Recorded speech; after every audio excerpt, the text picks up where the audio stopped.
Thank you very much, Cathaoirleach, and of course it's no surprise on the Trans Day of Visibility that I am of course offering my and my party's support to our trans community, both here in Ireland and worldwide.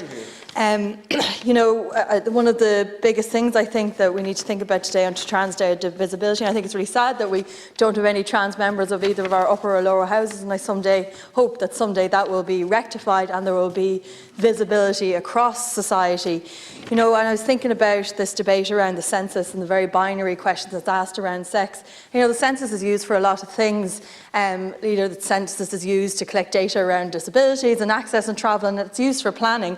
And I think, given the fact that a couple of years ago Ireland was a beacon for trans rights and gender recognition globally, and I know you, Leader, were a part of that, it's a real shame that this time in the census, one of the biggest data gathering exercise in the state, that we don't have an opportunity for trans people and non-binary people to be seen, to be affirmed and to be heard this time around, and I hope that that will be changed for the next census. I think one of the biggest things that we will lose out on is, we've often talked in here, or some of us who support our trans friends and family, around proper access to healthcare. So if we don't have any sort of data as to how many people are going to need access to this healthcare through the census, how are we ever going to really fully address the need for healthcare and what is missing? I'd encourage people to read, there's a brilliant article today by Aoife Martin in the Journal, and I'd encourage people to read that about trans people and their lives, and just to think about the damage that your words or even sometimes your actions are doing. Trans people's lives are worth living, they are worth living with dignity, and I just want to put on the record once again that today I and many people here in the Labour Party, we celebrate and stand in solidarity with the trans community worldwide, and we want to see them thrive as their true authentic selves.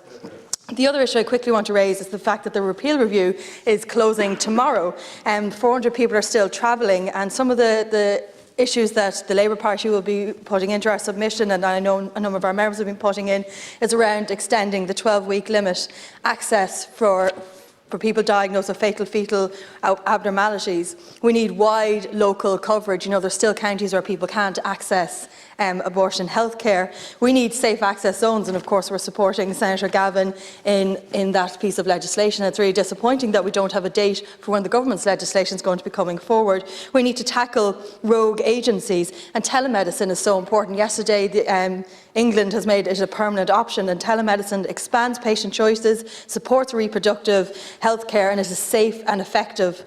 And we need to deal with the 3-day wait. It's infantilising. It does not reflect the reality of any other medical care. A person knows their own body, they know their own mind, and the 3-day wait is really, I think, something that has to go. So I'd encourage everyone to please, it takes less than 15 minutes to make a quick submission online, and we'll be making our own. Thank you. Thank you very much indeed.